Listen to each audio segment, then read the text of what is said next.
Hello friends, how are you? Welcome to our YouTube channel Dhyan Commerce, the key of success.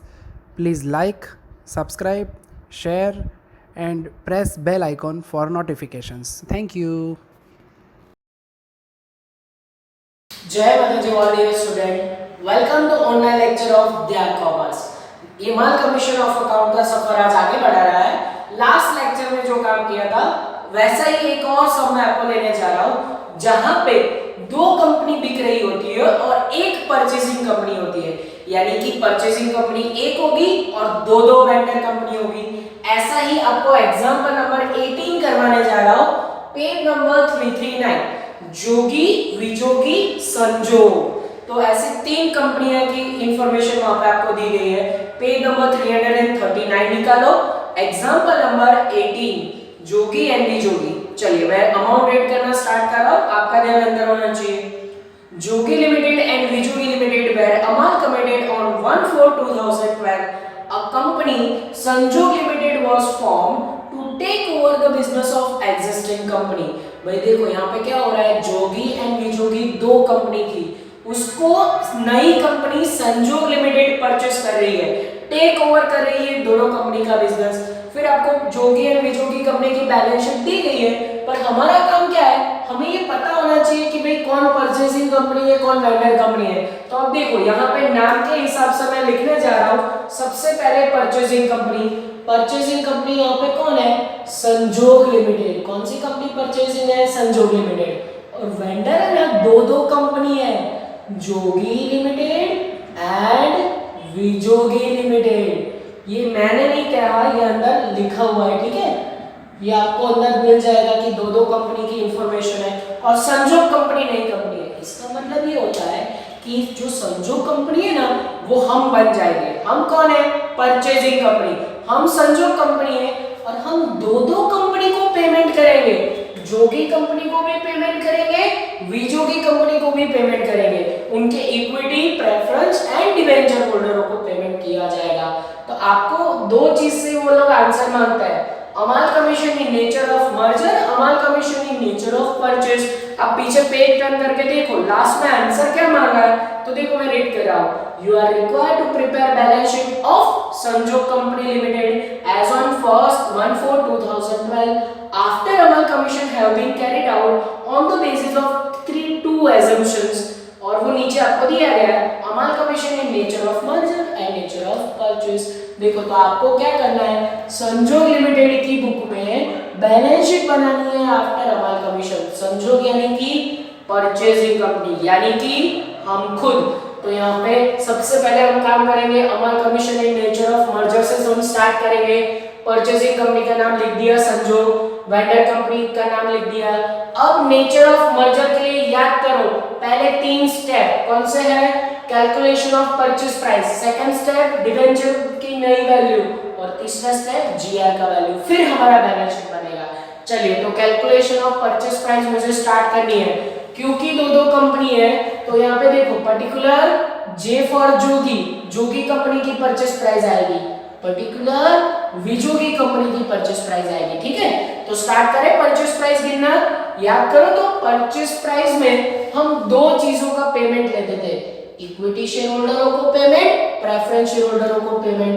तो यहाँ पे purchase price में सबसे पहले मैं इक्विटी शेयर होल्डरों को पेमेंट लेने जा रहा हूँ और उसके लिए मुझे एडजस्टमेंट रीड करना पड़ेगा।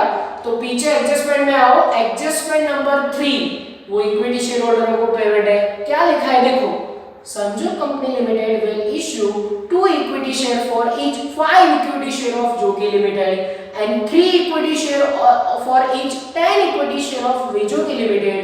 The shares are to be issued 35 each having the face value of 10। भाई यहाँ पे पूरी 3 लाइन में ऐसा बताया गया है कि 10 रुपए का शेयर वो लोग 35 में दे रहे हैं। कितने में दे रहे हैं, 35। तो बीच का ये 25 रुपए क्या हुआ, क्या हुआ, ये हुआ आपका प्रीमियम। 10 रुपए फेस वैल्यू का शेयर अगर आप 35 में दे रहे हो ना, तो 25 रुपए प्रीमियम से शेयर को दे रहे हो।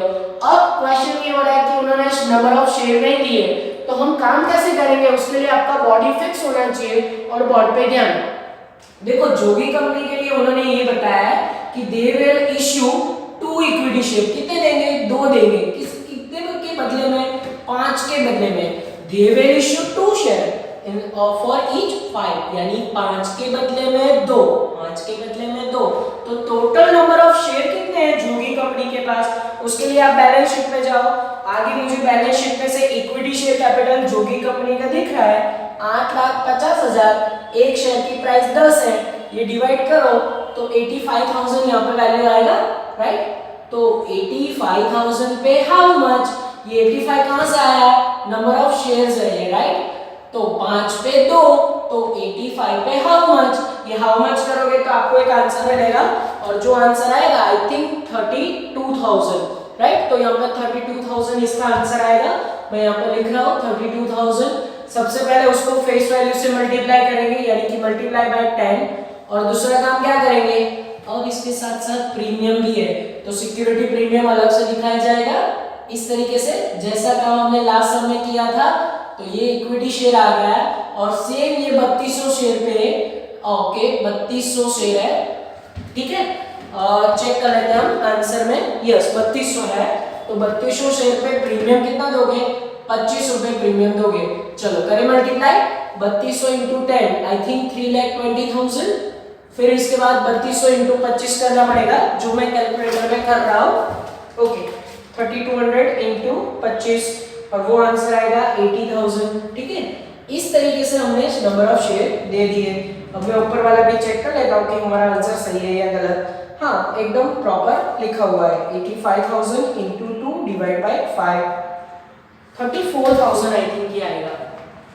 यस नंबर ऑफ शेयर्स में मेरी गलती है, यहाँ पे चेंज करना पड़ेगा। 34,000 है, कितना आ रहा है? 34,000, ठीक है? और ये आप चेक करोगे 34,000 के हिसाब से मुझे दोबारा टोटल करना पड़ेगा। मेरी मिस्टेक थी जो मुझे यहाँ पे पता चल गई। 34,000 इंटू 25, यहाँ पे 8,50,000 आएगा, और यहाँ पे वैल्यू आएगा 34,000 इंटू 10। यस तो वो वैल्यू आएगा 3,40,000, ठीक है? यहाँ पे जो प्रिंटिंग मिस्टेक थी मैंने चेंज किया। 5 पे इतना, तो 85 पे हाउ मच, ठीक है? और ये वैल्यू भी मैं मैच कर लेता हूँ, मेरे पास जो आंसर है उसमें मैच हो रही है। चलो अब सेम काम विजुगी कंपनी के लिए भी करना है। सबसे पहले उसके इक्विटी शेयर की वैल्यू मुझे ढूंढनी पड़ेगी, और इक्विटी शेयर के लिए आप थर्ड एडजस्टमेंट की दूसरी लाइन पे आओ, वहां पे कुछ बताया है। And 3 equity shares for 10 equity shares of Vijugi limited. वो लोग कितने शेयर देंगे? 3 शेयर देंगे। कितने शेयर के बदले में? 10 शेयर के बदले में। तो टोटल नंबर ऑफ शेयर्स कितने हैं उनके पास? तो उसके लिए मुझे बैलेंस शीट में वापस जाना पड़ेगा। नंबर ऑफ शेयर्स तो नहीं दिए, पर 7,25,000 शेयर कैपिटल है, उसमें 10 रुपए का एक शेयर है। डिवाइड करोगे तो I think 72,500 number of shares आएंगे। तो 10 पे 3, तो 75,500 पे हाउ मच? ये जैसे हाउ मच करोगे 21,725 शेयर आएंगे, ठीक है? यहाँ पे फिगर बहुत ऑकवर्ड आ रही है शेयर्स की, फिर भी आपको ध्यान से लिख लेना है। मल्टीप्लाई बाय पहले क्या करेंगे? 10, और सीधा सिक्योरिटी प्रीमियम लिखेंगे इसके साथ। 21,750 के ऊपर प्रीमियम की वैल्यू कितनी है? 25 हो गए, टोटल 35। 10 प्लस 25, 10 प्लस 25, चलो इसको मल्टीप्लाई करें, 2,17,500 आएगा। और इसका टोटल मैं कर लेता हूँ, बहुत ही ऑकवर्ड फिगर है, क्लास में होते तो आप सब मुझे टोटल करवाते, यहाँ पे ये काम मैं खुद कर रहा हूँ। 5,43,750। अब बाद में चेक करेंगे कि हमारा आंसर सही है या गलत। चलिए अब आगे बढ़े। नेक्स्ट पेमेंट किसको करेंगे? परचेस प्राइस में। ये आ गया इक्विटी शेयर होल्डरों को, तो नेक्स्ट पेमेंट आएगा प्रेफरेंस शेयर होल्डरों को। तो उसके लिए मुझे एडजस्टमेंट नंबर 2 में जाना पड़ेगा। Second adjustment, preference share holder of 2 companies are issued equivalent number of preference share 50% shares of Sanjog Limited at the price of 25 per share, face value is 100। अब देखो फिर से उन्होंने ऐसा कहा है कि जो फेस वैल्यू 100 का है वो प्रेफरेंस शेयर उन्होंने कितने में दिया? 125 में दिया। तो 25 रुपए क्या हो गए भाई? 25 रुपए हो गए हमारे प्रीमियम। तो फिर से एक बार ऐसे 2 टुकड़े करने पड़ेंगे, प्रेफरेंस शेयर और साथ ही साथ सिक्योरिटी प्रीमियम। प्रेफरेंस शेयर और साथ ही साथ सिक्योरिटी प्रीमियम। पर नंबर ऑफ शेयर हमें ढूंढने पड़ेंगे। तो चेक करो उनके बैलेंस शीट में प्रेफरेंस शेयर कितने हैं। तो मुझे जोगी कंपनी के, पहली कंपनी के 3,20,000 प्रेफरेंस शेयर कैपिटल दिखी। एक शेयर का वैल्यू है 100, तो इसको 100 से डिवाइड करो तो 3200 आएगा, राइट। नंबर ऑफ शेयर देखो मुझे मिल गए, multiply by 100 and 3200 multiply by 25। ये 25 क्यों लिया? 125 से शेयर दिया है, फेस वैल्यू लो, कैपिटल में, प्रीमियम अलग से दिखाओ। कोई बोलेगा सर ये प्रीमियम अलग से क्यों ले रहे हो? तो जब आप बैलेंस शीट बनाते हो ना तो उसमें रिजर्व्स एंड सरप्लस में सिक्योरिटी प्रीमियम अलग से दिखाना पड़ता है, इसीलिए प्रीमियम यहाँ अलग करना जरूरी है। चलो यहाँ पे टोटल कर ले 32,000, इसमें 100 ऐड करेंगे तो आई थिंक 3,20,000 आएगा, और 3200 इंटू 25 कर लेते हैं जिससे हमारा आगे का काम हो सके, और ये वैल्यू आएगी 80,000, ठीक है। फिर उसके बाद प्रेफरेंस शेयर कैपिटल में भी काम कर लेते हैं। विजोगी कंपनी की प्रेफरेंस शेयर कैपिटल के लिए 1,75,000 है, उसको 100 से डिवाइड करोगे तो यहाँ पे नंबर ऑफ शेयर है 1750, उसको सबसे पहले 100 से मल्टीप्लाई करो फेस वैल्यू, और यही नंबर ऑफ शेयर को, ये नंबर ऑफ शेयर्स है, ठीक है, उसको 25 से मल्टीप्लाई करो तो प्रीमियम मिल जाएगा। ऊपर का आंसर 1,75,000 ही आएगा, पर नीचे आंसर चेंज होगा और वो आंसर आएगा 43,750, ठीक है। और इस तरीके से हमें मेहनत करके हमारा पहला आंसर परचेज प्राइस मिलेगा। क्या आंसर मिलेगा? Purchase price. और देखो कैसे आया, equity share with premium, preference share with premium, दोनों कंपनी में ऐसा काम हुआ, और वो परचेज प्राइस का आंसर फर्स्ट में आएगा 15,90,000, ये आप चेक भी कर सकते हो, और दूसरे में आएगा 9,80,000। ये आप आंसर चेक कर लेना, मैंने यहाँ पे अपने हिसाब से लिखा है, ठीक है। अब इसमें से एक और छोटू काम करना है लेस ओल्ड कैपिटल। क्या लेस करना है? ओल्ड कैपिटल, दोनों में से, यानी कि हमारे पास वो कंपनी की कैपिटल कितनी आई वो लेस करना है, और वो दो होगी, equity share and preference share, ठीक है। तो ये दोनों मुझे कहां से मिलेंगे? वो मिलेंगे हमें बैलेंस शीट में से। देखो तो जोगी एंड विजोगी कंपनी की बैलेंस शीट में कैपिटल कितना है? पहले जोगी कंपनी की इक्विटी शेयर ले लेते हैं 8,50,000 एंड प्रेफरेंस शेयर कैपिटल है 3,20,000, टोटल करेंगे तो आई थिंक 11,70,000 आएगा, ठीक है। ये ऊपर में से माइनस करना है और वैल्यू नीचे आएगी एक और, ठीक है।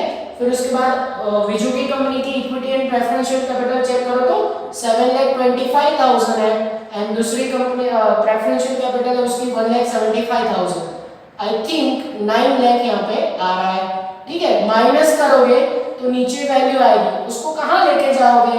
Transfer to GR. कहाँ लेके जाना है? ट्रांसफर टू जीआर भाई, तो जीआर में इसको ट्रांसफर करो। फर्स्ट में आप चेक करोगे तो उसमें आंसर आएगा 4,20,000, प्लस में आ रहा है यहाँ पे 4,20,000 एंड यहाँ पे आंसर आ रहा है 80,000। कहाँ लेके जाना है? स्टेप नंबर 3 में। ये देखो इतना मेहनत करके हमें स्टेप नंबर 1 का आंसर मिला। अब बात करते हैं स्टेप नंबर 2 की, न्यू वैल्यू ऑफ डिबेंचर, और उसके लिए कुछ एडजस्टमेंट दिए गए होंगे। उसके लिए एडजस्टमेंट नंबर 1 पे ज्वाइन हो जाओ। देखो adjustment number 1, 12% debenture holder of Jogi Limited and Mijogi Limited are discharged issuing such number of 15% debenture of 100 each, maintain the same amount of interest। देखो 12% डिबेंचर होल्डरों को अब 15% से पेमेंट करना है, बट क्या बोला है? Interest amount will be same, interest same मिलना चाहिए। आगे ऐसा काम हम हर एक सम में कर चुके हैं, फिर भी आपको सिखा रहा हूं। सबसे पहले जोगी लिमिटेड, देखो अगर नया पेमेंट ढूंढना है ना तो सबसे पहले ओल्ड इंटरेस्ट ले लो। क्या ले लो? Old interest. चेक करो जोगी कंपनी पुराना डिबेंचर होल्डर को कितना पेमेंट कर रही थी, मुझे दिखा 50,000 वैल्यू, उस पे 12% के हिसाब से payment low, I think 6,000 interest का आंसर आएगा, ठीक है। तो पुराना इंटरेस्ट वो लोग 6,000 ले रहे थे। अब देखना न्यू डिबेंचर की वैल्यू मैं कैसे ढूंढ रहा हूं? नया पेमेंट 15% के हिसाब से करना है, सिर्फ एक पद रखो आंसर आ जाएगा। पद कैसे आएगा? सपोज 100 रुपए का डिबेंचर है तो इंटरेस्ट 15% के हिसाब से 15 रुपए हुआ, राइट। तो 100 के सामने 15 रुपए इंटरेस्ट है तो 15 पे 100, तो तो 6000 इंटरेस्ट पे हाउ मच, ये जैसे हाउ मच करोगे आपका आंसर 40,000 आएगा। ये आएगा न्यू डिबेंचर का वैल्यू। अब कोई ये सोचेगा कि सर ये 40,000 सही है गलत है पता कैसे चलेगा, तो वो पता करने के लिए आप 40,000 को 15% से मल्टीप्लाई करो, आपको 6000 आंसर मिल जाएगा।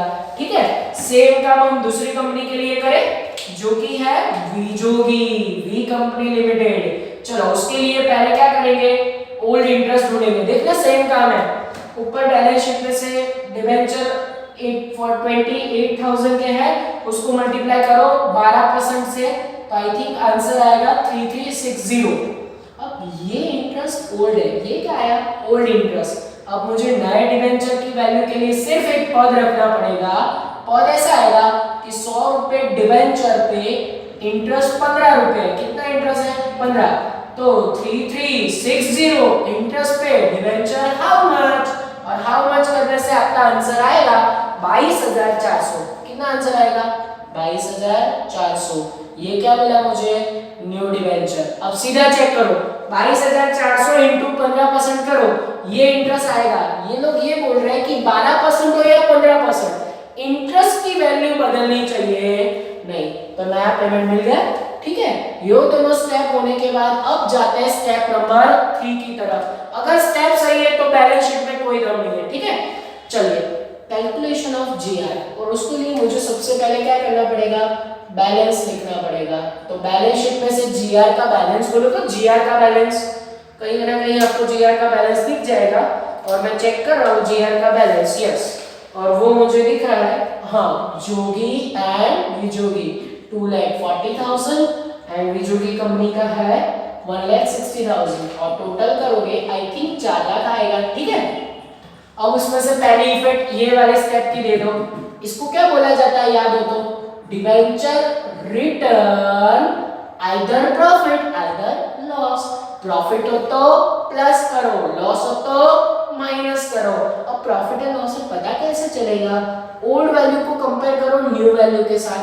ये देखो जोगी कंपनी में ओल्ड पेमेंट 50,000 था, नया पेमेंट कैसे कर रहे हो 40,000, पेमेंट कम कर रहे हो। कम करो तो क्या होगा भाई, कम करो तो उसको बोला जाता है प्रॉफिट, और प्रॉफिट हो तो क्या करना है भाई, प्लस करना है। कैसे पता चला, ओल्ड पेमेंट न्यू पेमेंट से ज्यादा है, नया पेमेंट कैसा कर रहे हो, कम कर रहे हो। अब मुझे फाइनल वैल्यू चाहिए, तो ऐसा मुझे दो कंपनी का करना पड़ेगा। चलिए पहले ओल्ड पेमेंट ले लेते हैं, 50,000 जोगी कंपनी का, विजोगी कंपनी का 28,000, ओल्ड कंपनी का ये पेमेंट टोटल करो तो वो आएगा 78,000, राइट। और उसमें से नया पेमेंट 40,000 एंड 22,000 है, सॉरी 22,400 है।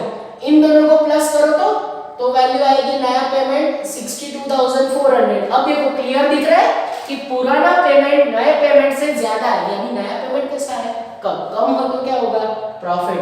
चलिए प्रॉफिट कितना आएगा ये मुझे चेक करना हो तो प्रॉफिट की वैल्यू आई थिंक आएगी 15,600। कितनी आएगी 15,600।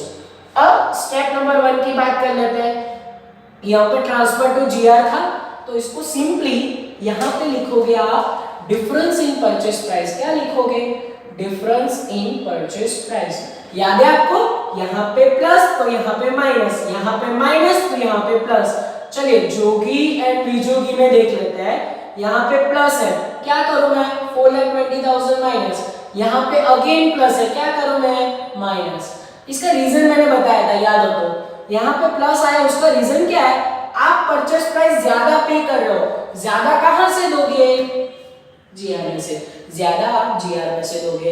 अभी इन दोनों का टोटल बाहर रखो तो माइनस माइनस बिकम प्लस, पर साइन कौन सी रहेगी, माइनस की रहेगी। -5 लाख आंसर जा रहा है, और ऑल ओवर अब टोटल करने जाएंगे तो आई थिंक कुछ वैल्यू माइनस में जा रही है भाई। यहाँ पे 4 लाख उसमें 15,600 ऐड कर रहा हूँ, और मैं 5 लाख माइनस कर रहा हूँ।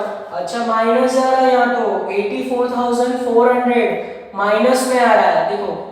तो ऐसा हो सकता है, हाँ 100% हो सकता है, इसमें ऐसा कुछ नहीं है कि माइनस में नहीं जाएगा। तो अब करेंगे क्या, रिजल्ट तो कोई भी माइनस में कभी नहीं लिखते। तो अब सब में एक नया पॉइंट आ रहा है आज से और अभी से, और वो पॉइंट क्या है मैं आपको अभी समझा रहा हूँ। देखो जब आपका पेमेंट के लिए जीआर का वैल्यू काफी ना हो, जीआर का वैल्यू पेमेंट के लिए यहाँ पर माइनस में क्या है, यानी जीआर आपका काफी नहीं है पेमेंट के लिए, तो आप उसमें क्या ऐड करोगे, पीएनएल अकाउंट। और ध्यान से ये कब ऐड करना है आपको पीएनएल अकाउंट, जब यहाँ पे वैल्यू पेमेंट से माइनस में जाए, माइनस में जाए तो ही पीएनएल को प्लस करो। तो पीएनएल यहाँ पे प्लस करेंगे जोगी एंड विजोगी में, और पीएनएल कितना है चेक करो तो सब में कहीं ना कहीं आपको पीएनएल मिल जाएगा। और हाँ मुझे दिखा 75,000 एंड 52,000, ये पीएनएल की वैल्यू यहाँ पे प्लस करता है।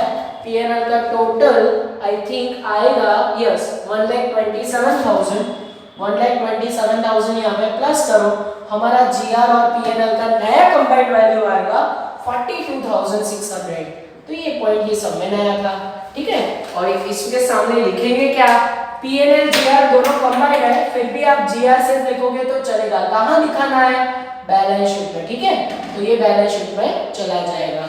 अब हमारा डेंजरस बैलेंस शीट का काम स्टार्ट हो रहा है। चलिए तो बैलेंस शीट में ध्यान दो, बैलेंस शीट आफ्टर अमाल कमीशन और नेचर ऑफ मर्जर के लिए रूल क्या है, सब कुछ प्लस करके ले लो, नई चीजें नई कीमत से लेनी है।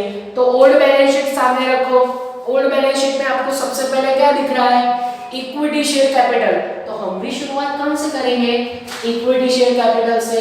ये लिखा मैंने इक्विटी शेयर कैपिटल जोगी विजोगी, और इक्विटी शेयर कैपिटल कहां है, ये देखो यहाँ पे 3,40,000, 2,17,500, ये लिखा 3,40,000 और 2,17,500। फिर उसके बाद सेकंड प्रेफरेंस आएगा प्रेफरेंस शेयर, ये देखो यहाँ पे है दोनों कंपनी का प्रेफरेंस शेयर, लिखूं मैं यहाँ पे प्रेफरेंस शेयर जोगी विजोगी, जोगी कंपनी का है 3,20,000 एंड विजोगी कंपनी का है 1,75,000। टोटल हम अभी बाद में कर लेंगे। अब बात करते हैं सिक्योरिटी प्रीमियम। जैसे रिजर्व्स एंड सरप्लस की बारी आए, सबसे पहले आप क्या लिखो, सिक्योरिटी प्रीमियम, अदरवाइज वो आप भूल जाओगे। ये लिखा मैंने सिक्योरिटी प्रीमियम, और वो भी दो कंपनी का जोगी विजोगी। अब यहाँ पे देखो, यहाँ पे दो प्रीमियम है, 8,50,000 एंड 80,000, तो दोनों को मुझे प्लस करके लेना पड़ेगा, और वो टोटल अभी मैं कर रहा हूँ 8,50,000 एंड 80,000, दो प्रीमियम है, तो आंसर आएगा 9,30,000, ठीक है। और विजोगी कंपनी का प्रीमियम 5,43,050 एंड 43,550। चलो इन दोनों का भी टोटल कर ले, यस, और वो टोटल आई थिंक हाँ आएगा 5,87,500। अब टोटल भी कर ले, इतना काम हमने किया है तो, और टोटल यहाँ पे बाहर जाएगा 15,17,500, ठीक है। और इन दोनों का भी टोटल कर लेते तो बाद में हमें टोटल में आसानी हो। और वो टोटल यहाँ पे आ रहा है 4,95,000। आप अगर मेरी टोटल में कोई मिस्टेक हो तो चेक कर सकते हो, अदरवाइज मैं टोटल अपने आप कर रहा हूँ, शायद तक कोई मिस्टेक नहीं होगी। 5,57,500, ठीक है। चलो इक्विटी आ गया, प्रेफरेंस आ गया, सिक्योरिटी प्रीमियम आ गया। अब पुरानी बैलेंस शीट में आपको क्या दिख रहा है, तो मुझे दिखा है रीवैल्यूएशन रिजर्व, फिर है जीआर, तो ये लिखा मैंने रीवैल्यूएशन रिजर्व। अब देखो, अगर आपको काम आसान करना है ना, तो सीधा आप दोनों कंपनी का प्लस करके ले लो, रीवैल्यूएशन रिजर्व डायरेक्ट ले लो। कैसे, जोगी प्लस विजोगी, टोटल डायरेक्ट करो तो रीवैल्यूएशन रिजर्व 1,25,000 है प्लस 80,000। देखो मैं डायरेक्ट टोटल कर रहा हूँ, 1,25,000 प्लस 80,000, टोटल आ रहा है 2,05,000। सेम मुझे अब जीआर दिख रहा है, पर जीआर अंदर वाला नहीं लेंगे। कौन सा जीआर लेंगे, नया जीआर जो हमें मिला है स्टेप नंबर 3 में, कितना है 42,600 स्टार रेटिंग, ये वाला जीआर लेना है। चलो जीआर के बाद मुझे दिखा इन्वेस्टमेंट अलाउंस रिजर्व, और इन्वेस्टमेंट अलाउंस रिजर्व वहां पे दो कंपनी के हैं, जोगी विजोगी। कितना कितना है, 50,000 है और 30,000 है, टोटल 80,000, ये लिखा मैंने 80,000। फिर कौन सा रिजर्व दिया है, अच्छा अंदर दिया है पीएनएल, पर क्या मैं पीएनएल को कंसीडर करूं, बिल्कुल नहीं। पीएनएल को यहाँ पे कंसीडर क्यों नहीं करेंगे, देखो यहाँ पे ना पीएनएल ऑलरेडी आ चुका है, तो पीएनएल अब नहीं आएगा, जीआर में ऑलरेडी पीएनएल प्लस हो चुका है, ठीक है, तो नया पीएनएल अब नहीं दिखाएंगे। और क्या दिख रहा है वहां पे, debenture, public deposit, creditor, bills payable. Debenture और पब्लिक डिपॉजिट कब आएगा, नॉन करंट लायबिलिटी। ये लिखा मैंने डिवेंचर और ये लिखा पब्लिक डिपॉजिट। चलो जोगी विजोगी, डिवेंचर की नई वैल्यू लिखनी पड़ेगी। हाँ 100%। कौन सी वैल्यू लिखोगे? New value. ये है 40,000 और है 22,400 को टोटल 62,400। ठीक है। और उसके बाद public deposit Jogi and Vijogi direct plus करके ले लो भाई। कितना आएगा पब्लिक डिपॉजिट का टोटल? वो तो एक ही कंपनी का है 25,000, तो डायरेक्ट लिख दो 25,000। ठीक है, इस तरीके से। और नेक्स्ट वन, इसका टोटल बाहर जाएगा, इसका टोटल बाहर जाएगा, एंड अब बात करते हैं करंट लायबिलिटी, और उसमें दो है क्रेडिटर एंड बिल्स पेबल। चलो ये भी क्या करेंगे पता है? जोगी विजोगी सीधा प्लस का लेंगे और उसमें हम डायरेक्ट काम करेंगे 1,45,000 प्लस 75,000। देखो मैं यहाँ पे टोटल डायरेक्ट कर रहा हूँ 1,45,000 एंड 75,000, टोटल आएगा 2,20,000। आप ये टोटल चेक करते रहना है ना। और ये 20,000 यानी कि 2,40,000 बाहर जाएगा। अब यहाँ पे टोटल कितना बाहर जाएगा वो भी मैं लिख लेता हूँ, मेरे पास ऑलरेडी टोटल किया हुआ है 87,400। ये लिखा मैंने 87,400 और यहाँ पे भी एक टोटल मैं बाहर लिखूंगा, वो आएगा 28,97,600। और अगर ये साइड का एक टोटल करना चाहो तो आपके पास वो टोटल का भी आंसर आ जाएगा और वो आंसर आएगा 32,25,000। यस 25,500 इतना आंसर आएगा। ठीक है, मैं पेन को जरा ठीक कर देता हूँ, ये थोड़ा सा बिगड़ गया है। ओके नेक्स्ट, यहाँ पे आंसर आएगा 32,25,000। ठीक है, ये आंसर आपका फाइनल रहेगा। अब मुझे चेक करना है कि क्या मेरा ये आंसर सही है कि गलत, और वो चेक करने के लिए आप क्या कर सकते हो? तो वो चेक करना ना, तो अंदर जोगी एंड विजोगी कंपनी दोनों का टोटल करो, आपका ये टोटल से मैच हो जाए तो आपको समझना ये काम सही है। जोगी का 19 लाख एंड 13,025,000 ये टोटल के साथ मैच होना चाहिए, और हो ही जाएगा तो आपका पता चल जाएगा कि मेरा काम सही है। अब ये टोटल यहाँ पे रख दो 32,25,000, ये टोटल यहाँ पे भी आना चाहिए। ठीक है, और ये टोटल लाने के लिए आपको दो चीजें यहाँ पे मेंशन करनी पड़ेगी और वो तो इजीली हो जाएगी। चलिए असेट में पहुंचो। सबसे पहले आपको कौन कौन सी असेट दिख रही है? मुझे दिखा लैंड एंड बिल्डिंग, ये लिखा लैंड एंड बिल्डिंग। अब डायरेक्ट टोटल लिखेंगे जोगी प्लस विजोगी। दूसरा है प्लांट एंड मशीनरी, सीधा जोगी एंड विजोगी का टोटल लिखेंगे। फिर है इन्वेस्टमेंट, वो भी जोगी एंड विजोगी का सीधा प्लस करके ले लेंगे। और मेरे पास क्योंकि आंसर लिखा हुआ है मैं डायरेक्ट लिख रहा हूँ 7,35,000 यहाँ पे आएगा जोगी एंड विजोगी जी का प्लस, एंड इसका आएगा 5,75,000। ठीक है, ये टोटल आप चेक कर सकते हो, यही टोटल आएगा। यस यहाँ पे 35,000 है। ओके, और इन्वेस्टमेंट का जोगी एंड विजोगी का टोटल आएगा 1,25,000। ठीक है, अब बात करते हैं नॉन करंट असेट की, सॉरी करंट असेट की, और उसमें बाकी की तीनों असेट हमारे लिए करंट है। नहीं तीन नहीं, चार है। देखो कौन कौन सी है? सबसे पहले स्टॉक है, फिर उसके बाद डेटर है, फिर उसके बाद बीआर है, फिर उसके बाद कैश एंड बैंक है। ठीक है, और ये भी कौन सी कंपनी का लोगे? जोगी प्लस विजोगी, जोगी प्लस विजोगी, जोगी प्लस विजोगी एंड जोगी प्लस विजोगी। और इसके आंसर भी मेरे पास रेडीमेड है, मैं डायरेक्ट लिख रहा हूँ 5,94,000। आप अगर क्लास में होते तो मेरी बहुत सारी हेल्प होती, पर अभी ये काम मैं अपने आप कर रहा हूँ। 5,75,000 आप ये टोटल चेक कर सकते हो। और उसके बाद बीआर का वैल्यू आएगा 25,000 एंड ये तो एक ही कंपनी का है बीआर का, आप चेक करना। Cash and bank 6,36,000। ठीक है, अब ऑल ओवर मुझे ये इसका टोटल और इसका टोटल करके बाहर रखना है। कुछ काम हमने यहाँ पे एक्स्ट्रा ऑर्डिनरी नहीं किया, सारी असेट एज इट इज जोगी एंड विजोगी की प्लस करके हमने ले लिया है। और टोटल अगर आप करोगे यहाँ पे आएगा 13,95,000 एंड नीचे का टोटल आपको मिल जाएगा 18,30,000। कितना आएगा? 18,30,000। और दोनों का टोटल करोगे आपके ये वाले टोटल से मैच हो जाएगा।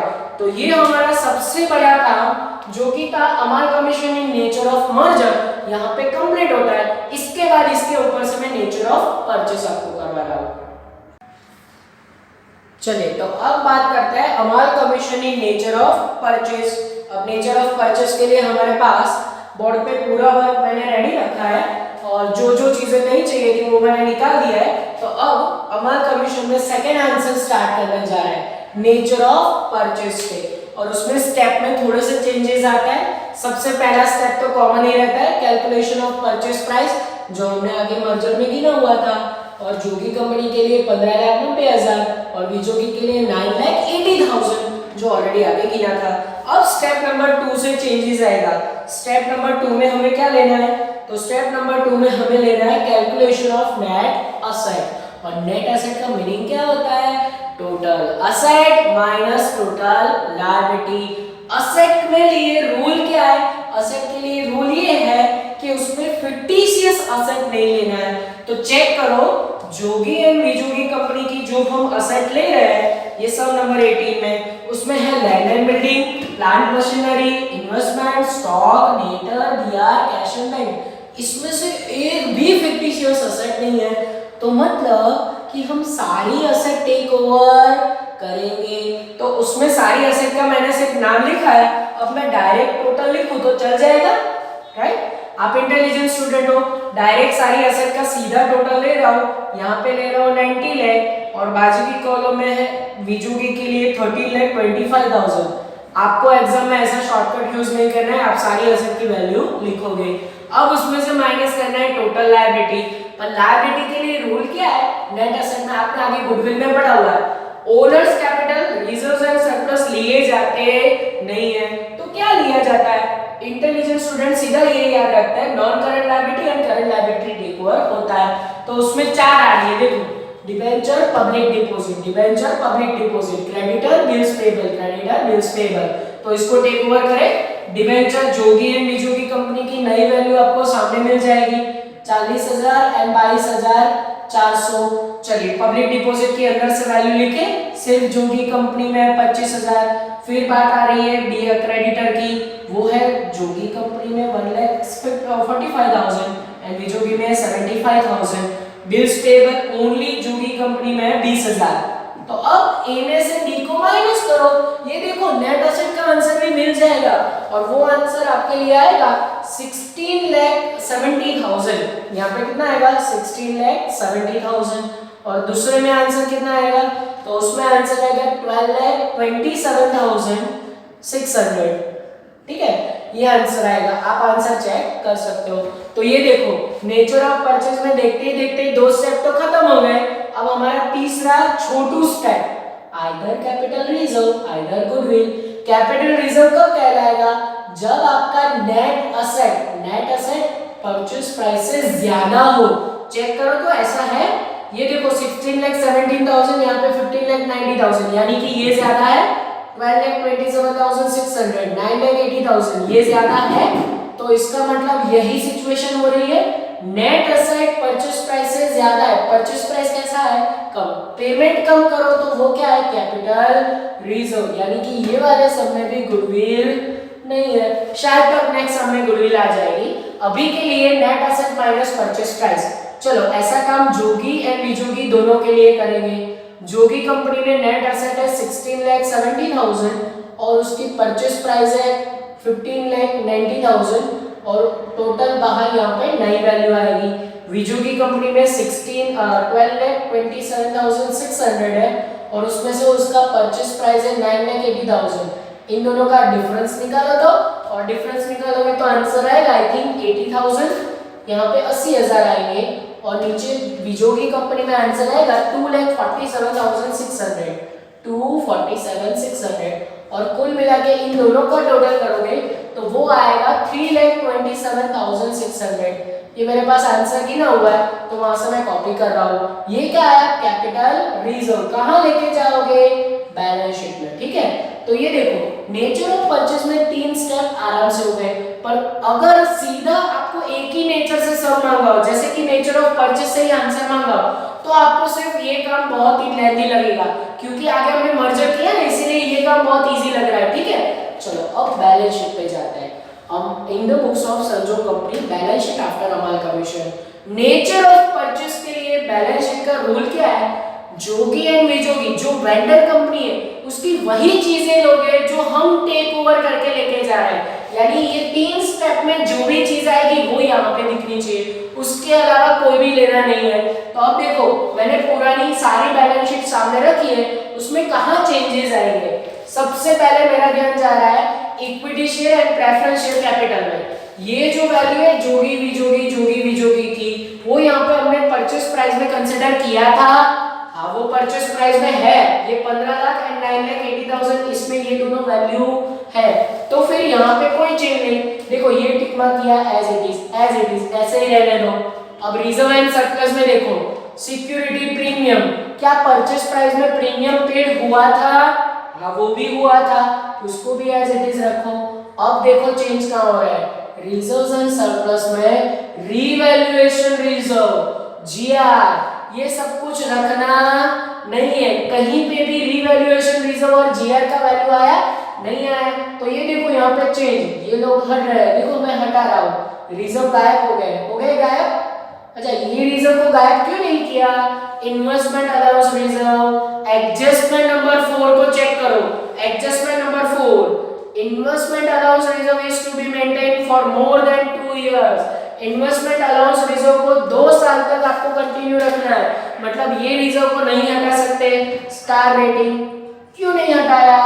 एडजस्टमेंट नंबर 4 में ऐसा कहा है, मैंने नहीं कहा, एडजस्टमेंट नंबर 4 ने कहा है। अब एक रिजर्व भूलना नहीं चाहिए, पुराने चले गए नया दोस्त ऐड हो गया। हाँ पुराने दोस्त चले जाए नया दोस्त ऐड किया, कैपिटल रिजर्व कहाँ से आया? स्टेप नंबर 3 में से आया। कितना वैल्यू है? 3,27,600। अब ये टोटल भी चेंज होगा, ठीक है।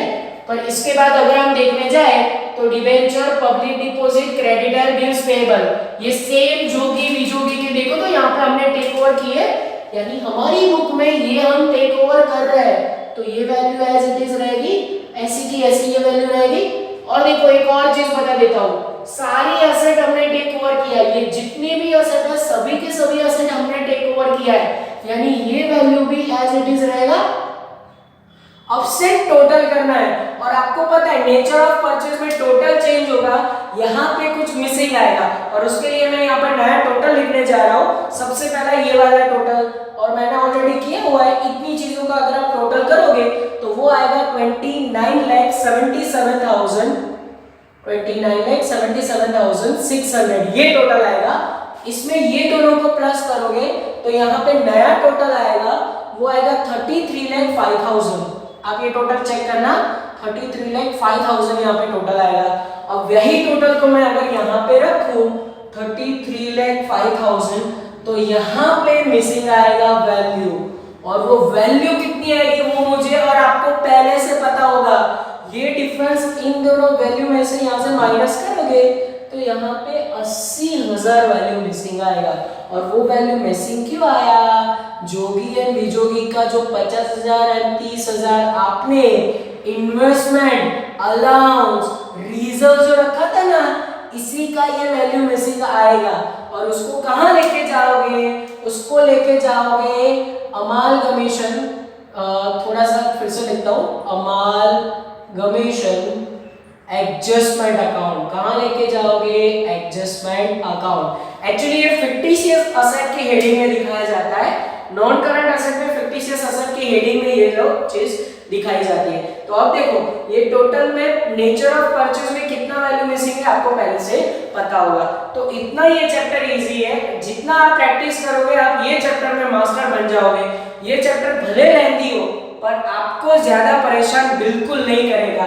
तो इसके साथ होमवर्क में सम नंबर 17 दिया है, नील कमल नाम का सम, उसमें वर्टिकल बैलेंस शीट भी नए फॉर्मेट से दिया हुआ है। आप वो सम घर पे ट्राई करो और ये चैप्टर में आप अपना कॉन्फिडेंस गेन करो। नेक्स्ट लेक्चर में सफर को आगे बढ़ाएंगे, तब तक के लिए ऑल द बेस्ट, जय माता जी। Please like, subscribe, share and press bell icon for notifications.